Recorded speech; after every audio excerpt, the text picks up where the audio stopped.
What's up, everyone, and welcome to the Long Game Podcast hosted by Thomas Kopelman and Jacob Turner. In each episode, you'll hear us break down financial topics that are relevant to you and your situation. Our goal is to help bring credible financial information to you in short, bite-sized episodes. All opinions expressed on this show are for educational, informational, and entertainment purposes only. Nothing on the Long Game Podcast should be considered advice. Always consult with your team of professionals before making any decisions regarding your finances. What is up, everyone? Welcome back to another episode of the Long Game Podcast. I'm Jacob Turner, and I'm here with my co-host, Thomas Kopelman. Thomas, what you been up to this summer? Oh, man. Well, I guess marriage, honeymoon. I have 9 weddings, 3 bachelor parties. It's kind of funny. We were just looking. We have like 2 weekends. We're home over 3 months, and man, I'll tell you, that's a fun summer, but it is draining. What about you? You're moving. You know what's interesting? Yeah, we did our whole housing segment, and then we both decided to move so we could like give real specific numbers on what it looked like. And I was actually thinking about this the other day with clients because I think so much of the value, even in like financial advice in general, isn't that they don't know the answers. It's helping them to implement it. And I've thought about even my own life over the past 2 or 3 months, and there's been so many little things where it's like, not personal finance related, but it might be something else. And it just gets pushed to the wayside because much like you said, like weekends get busy. For me, it's like kid stuff's going on. We're moving. There's a trip coming up. And then you have the rest of your normal life on top of that. So anyways, that's what we've been up to. No, but I'm with you. I was just like, man, I need to do like a mid-year tax review. And I like forced my EA to like put me through the regular process. And I'm like, man, I've for like a week still been waiting to get like pay stubs from my wife and all this stuff. And I'm like, I don't want to end this year and be like, man, you owe $25,000 in taxes that like I didn't plan for. I mean, you know, it's funny because financial advisors would reach out to me to work with me. And I'm like, they're so dumb. Like, why you're a financial advisor, work on your own. And the busier I get in my life and my business, the more I realize how helpful it is to have somebody to be like, you're doing this and you're doing it now. Like, I don't want to hear any excuses. Yeah, I actually think it's really valuable. I use my brother as my financial advisor. And I was talking to somebody else about this, another advisor. And I said, he was like, well, what's the value in that? I was like, well, I'm still really emotional when it comes to my own money, right? It's just different. And even some of the decisions I make in terms of, we've talked a lot about this, but like we are so thoughtful with how we save, but we're not as thoughtful about like how we spend money. And I always like, it's helpful for me to have the sounding board because the person that's good at saving, which I think I've been relatively good at saving the past decade, isn't really great at spending, which I would definitely put myself in that bucket. So it's helpful to have people outside of me give me advice. Yeah, I think you're not the best at spending when you only wear one shirt. What? I think I'm trying to be like Michael Kitces, where he just wears the blue, and all I wear is like 10 black polos. And I told my wife, then I don't have to pick anything out. Like I just wear black polos. That's exactly what he said when I asked him. He's like, it just makes it easy. I know what I'm wearing every day. Like me, I only wear All Street stuff. So I have like 5 All Street things that I cycle between. And that does make it pretty easy, honestly. All right. Everybody's tired of hearing about us. So today, what I'm excited to talk about is something that for the longest time, I was a little bit confused on, and I think it's a building block of personal finance, and it's one of probably the first things that you learn about, because one of the first things you learn about when you go to save money is retirement accounts, 401ks, things like that. But inside of those retirement accounts, there's different types of retirement accounts, and ultimately how they're taxed when you put the money in, how they're taxed when you take the money out, what some of the distribution rules are along the way really matter. So what we're going to talk about today is the difference between traditional retirement accounts and Roth retirement accounts. And I know when I first learned about this, I didn't think it would make that big of a difference. But when you start looking at the compounding difference over 20 years, when you start understanding that taxes are a lifetime game, when you start planning out 30, 40 plus years in the future, it makes a huge difference. I mean, it totally does. And I'm excited to talk about this because I think we have slightly differing viewpoints on this. Like, not that we think entirely differently, but I think maybe sometimes when we would use one versus the other differs. And I think that's the interesting thing about it. We can all have the info, but how you apply it changes. And so I think the best starting place is just really walking through the difference, right? And so there's Roths and there's traditional accounts. So that's with 401ks, solo 401ks, IRAs, now SEP IRAs. And the difference is just really in the tax treatment. So if you make $100,000, you choose to put $10,000 in a traditional pre-tax account, that reduces your taxable income to $90,000.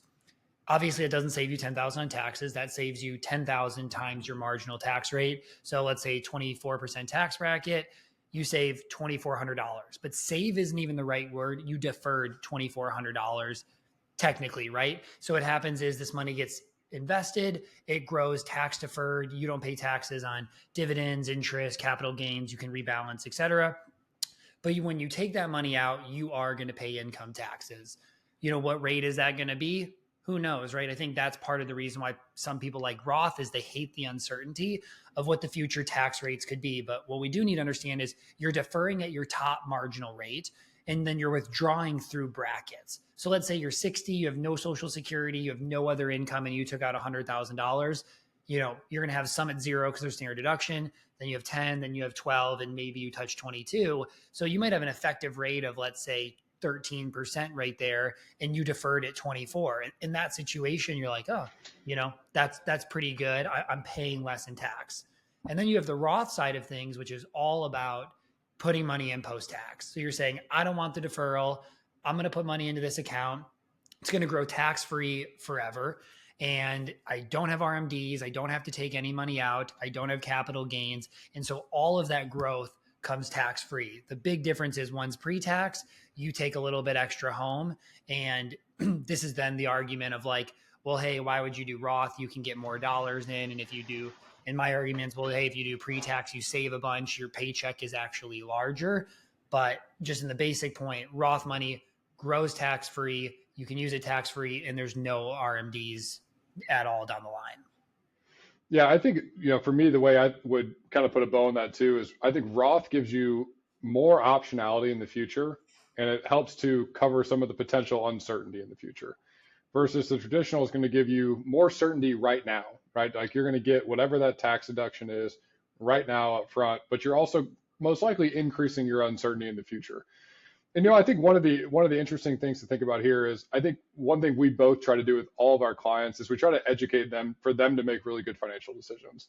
And the reason why I think it's important to think about that in this context is when we think about Roth versus traditional, you can read all you want about it, but the reality is you want to be educated on it so you can make a decision for you, because one person that's in the same tax bracket whose financial situation looks exactly the same, there can be two different routes there, and neither route is technically wrong.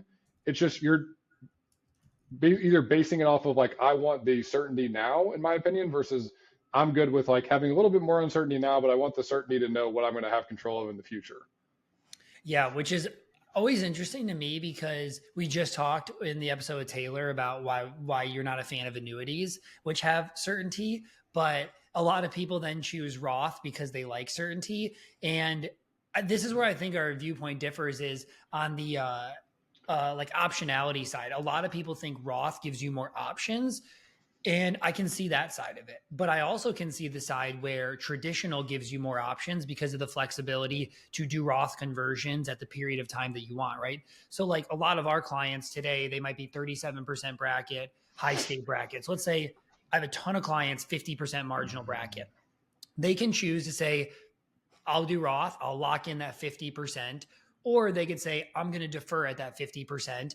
And they could do sabbaticals. They could do early retirement. They could do low periods of time right after they sell a business. They could convert to Roth at potentially a lower period of time, potentially. And so like when I bring these up, my point isn't that I think that people shouldn't do Roth. I just think that the lower brackets, I think it's a no-brainer in my mind. Like this is not advice, but 10, 12, 10 and 12 for sure, I think are like no-brainer Roth brackets. 22 and 24, I think really depends on who you are and where you're at, right? Like if you've been in 10 or 12 your whole life and you're 50 and you just hit 22 or 24, it actually might not make sense to be doing Roth.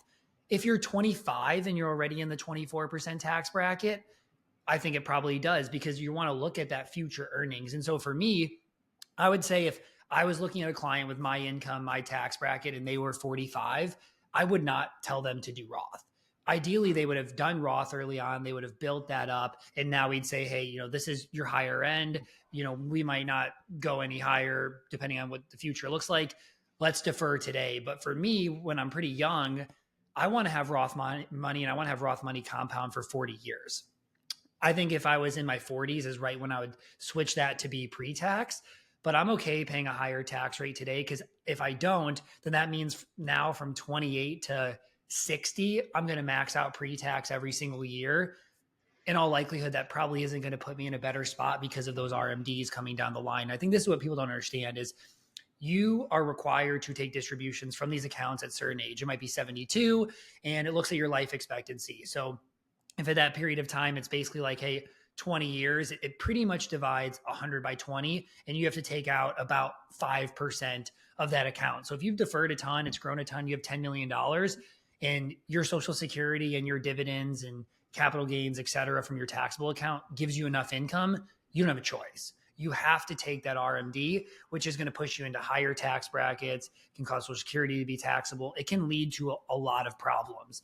And so that's where I think the average person who doesn't have an advisor, maybe Roth does make more sense for them than the person who's like, I have a really great strategy on when Roth, when pre-tax, when I'll do Roth conversions, et cetera. Because if you just defer forever, most likely you're going to have a tax issue, because everybody's predicting higher tax rates. And I pulled up kind of how tax brackets have changed in the last long period of time, and everybody can go back and look. And it's basically that we're in one of the lowest tax rate environments ever. And so we have a huge debt. We're in a low tax bracket environment. Are you going to raise taxes? Maybe, maybe not, but that's the surety game again too, right? Like, you like the certainty, you can do it. My thought is, if I'm in the 37% bracket in a high state tax state, and president comes in and says taxes are moving to 70%, I'd say we'll do everything we can to convert every dollar before that happens. Or say that's what the next 4 to 8 years looks like. That doesn't mean that's what it looks like 40 years from now. Yeah. Yeah. I think my stance on it is like, I'm comfortable paying whatever the rate is today, even if it's a higher rate than what quote unquote would you would normally say Roth. And the reason for that being a couple things. One, I like to know that like the money's going to be compounding outside of the traditional account. Secondarily, I think for a lot of the clients that we both probably work with, they're either high net worth or they're ultra high net worth. And what I've seen time and time again is for people that are high net worth or ultra high net worth, is they don't end up using really any of the money that's in the traditional retirement accounts until RMD age. And then they essentially have this ticking time bomb where they have to take the money out. They're getting killed on their tax bill. They've lost control of their tax bill. So what I always try to think about is like, if I can essentially have quote unquote tax insurance in the future, where I'm just saying like, I know what I'm paying today, I'm comfortable with it. I'm no economist, but the reality is like, we do have a huge national debt.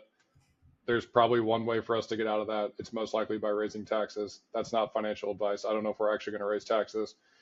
Just 1 + 1 = 2, right? And I think the other thing to think about is, while I think a Roth conversion strategy makes sense for a lot of people, one thing that I do think people miss though sometimes is when they go from high income years to potentially low income years. So let's use an example. Let's say I'm a high earner and I've contributed to traditional retirement accounts for the past decade.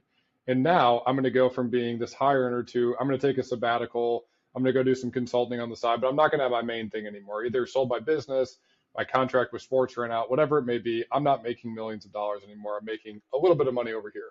My tax bracket has now dropped. So now I'm saying, oh, well, this would be a great time for me to do Roth conversions. True, very true on the surface. But I think one thing that people miss, and this is something that I personally did, but it felt weird doing it, was like, now my cash flow is less than what it was previously. And you're asking me to use either my cash flow personally or my cash flow from the portfolio to pay the taxes that I have to do on those Roth conversions. Because the idea here, guys, is if you have a Roth conversion, when you convert that money in that given year, you are essentially making the money on your tax return. Or you withhold and you pay a 10% penalty. Or you withhold, which you don't want to do. So you're essentially saying like, okay, well, now I'm in these low income years. Great, makes total sense on the spreadsheet. But it can be really challenging to do it if you don't have the cash flow to be able to do it, because we don't want to be taking money out of our retirement accounts to withhold for those taxes. And that's where the planning comes into play. So like post business sale, this is pretty easy, right? You have the funds, let's set this up. But even like I have a client who retired last year. And what we did is we basically set up a bond ladder. We said, hey, these next 5 years, we want to do Roth conversions. He's early 40s. He's about 9 million net worth.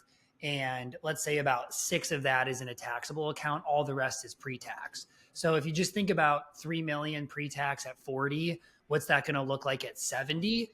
we're going to have some issue. So what we did is we said, as he was diversifying out of his company stock, we took those RSUs and we built a bond ladder and said, here's the estimated amount of room we're going to have to do Roth conversions over the next 5 years. And one thing that people forget about, again, is like, what is the income coming from your portfolio?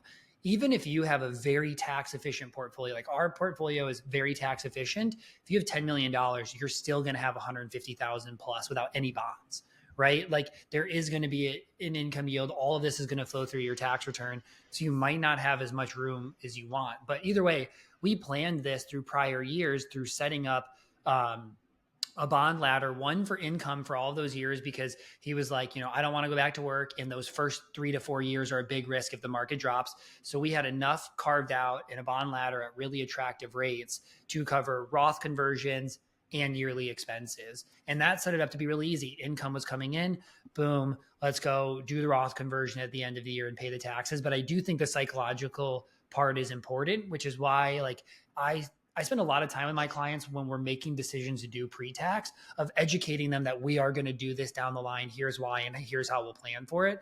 Because you're right. If all of a sudden you're like, oh man, I'm now not working, and my advisor's like, hey, we need to get you to 240,000 to live off of. Oh, we also want to sell, have another 60,000 for taxes just to do this. So you might be like, oh my gosh, like I just, we just talked all this with Taylor, right? It is a hard psychological thing to sell and use, even harder if you're selling to not even spend for yourself. Yeah, the other caveat that I would add too is, and this has become really apparent in the last couple of years, but there could be really opportune times when even if you are in a higher tax bracket, the market gives you an opportunity to potentially do a Roth conversion when the market is depressed. So this is something that we really pushed heavily with clients the past couple of years, where the market had significant downturns. We're talking 20% downturn. So let's just use an example. Let's say we had $100,000 in our traditional account.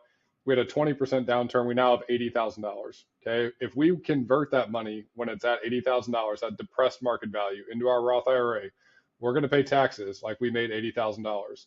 Now, we've all seen the market has come back higher, right? The S&P 500, I think today is over 5,400. At that time, it was in the mid 4,000s. There was time when it was at 3,600.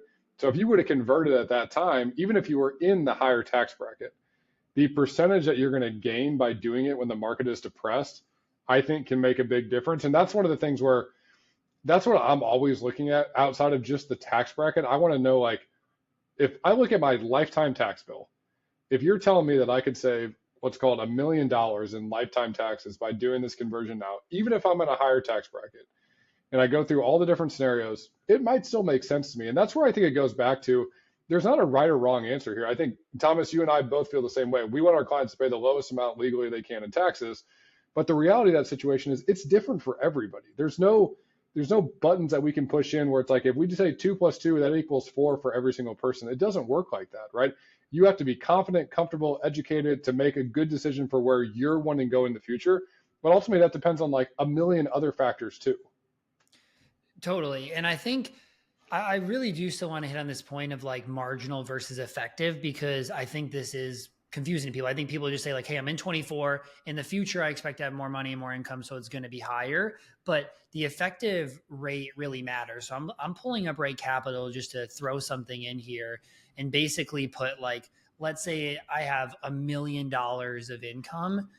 And moral of the story is, if I have right around $1 million of income, then my effective tax rate would be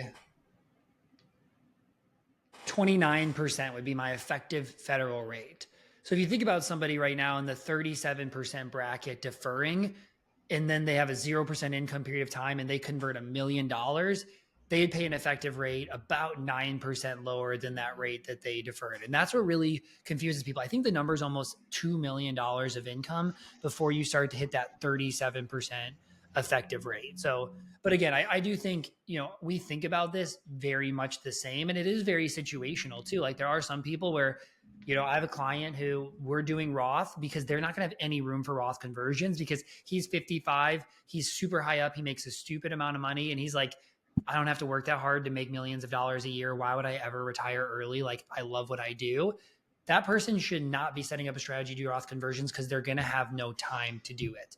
I think the other variable here too is it's easy to say, let's do Roth conversions and somebody's going to retire at 65 and you have, let's say 7 years, and then they have bad health and they pass away. And then now this money goes to the spouse and now they're in single tax bracket and that pushes them up higher. So I think there's just not, there is certainty on the Roth side. And a lot of times that's worth, potentially locking in for the right people. But I still think there are advantageous periods of time where you should do pre-tax. Like some of my clients are like, hey, my business took off. I made 300,000 last year. I'm making $1 million this year. No way this continues for more than 5 years.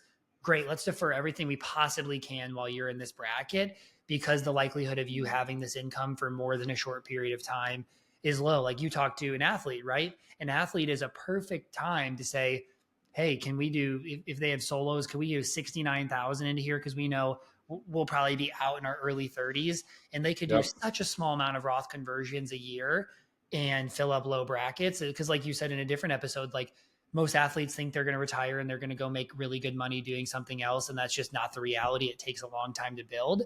And so knowing that, you can set them up for some really good opportunities to lower that effective lifetime tax bill. Yeah. And I think the other thing too is like, to harp on this point again, like there's no right or wrong answer here. We had a client situation this past year where we were talking about Roth conversions, and the client said, what, I would just feel more comfortable having the money in cash and I can feel like I'm investing that money rather than paying the taxes on it now for the Roth conversions. And the reality is that goes deeper than the spreadsheet. And if you're saying like, hey, the money that I was going to use to pay taxes, I'm going to go invest it in a taxable account in this scenario, I think that's a great option too. But it goes back to the point of like, we have to understand where you're trying to go. We have to educate you on the different pros and cons of that so that you can make a good educated decision. So if you're listening to this, I know Thomas and I have talked about a bunch of different scenarios. First and foremost, if you're even thinking about Roth versus traditional, you're probably ahead of 90+% of the game. I'll tell you, even for me personally, like when I was working with an advisor early on, like we weren't having these conversations with my advisor. So even if you're just having the thoughts about, should I be doing Roth? Should I be doing traditional? I think you're ahead of the game. And ultimately, the biggest thing that I would encourage everybody to think about is like, what is the tax rate that I'm in today? And if taxes didn't change, because we don't know if they're going to change or not, where do I think I'm going to be in the future? And I think that's really your best barometer to start. And then from there, you can start to implement some of the other factors that we talked about, like where's the market at? What does that time frame look like? Do I want the certainty now? Do I want more flexibility in the future? And all those other factors that come into play. Yeah, no, I totally agree. I think this is one of those that like you have to have the information and choose for yourself. It's kind of the idea of like, I believe Social Security is going to exist, and I would never create a financial plan for myself that had zero Social Security. But if I sit down with somebody and they say, hey, count on zero Social Security, then that's the way we want to view it. So when I talk to a client, they're like, oh, I think taxes are going to be insane in 30 years. And be like, great, well then here's probably why this strategy might make sense for you. That's not what I would do because this is my beliefs, but here's your beliefs. If that's how you want to make decisions based on those beliefs, here's what would be the right decision if that were to happen. And we'll look back in 30 years and I guess we'll see. Yeah, 100%. Well, I think this has been really helpful. This is definitely something that I think is a foundational building block when we start to think about tax planning. We think about retirement accounts, we think about how we contribute to them, but I think it's really, really important for people listening to understand how are these accounts taxed when we're putting the money in, and how are they going to be taxed in the future. So really the action item for everybody here is understanding, like, one, if you are contributing to these retirement accounts, are you contributing traditional versus Roth? And then if you are, understanding like which ones that you should be contributing to. So like always, guys, if you have topics, ideas, things that you think would be helpful for Thomas and I to talk about, let us know. We're always looking for great topics. You can shoot us a direct message on Twitter, send us a message on LinkedIn. We'll probably respond, and we'd love to have new topics that are out there. As always, if you guys like this, make sure you like, rate, and subscribe, and we look forward to seeing you on a future episode.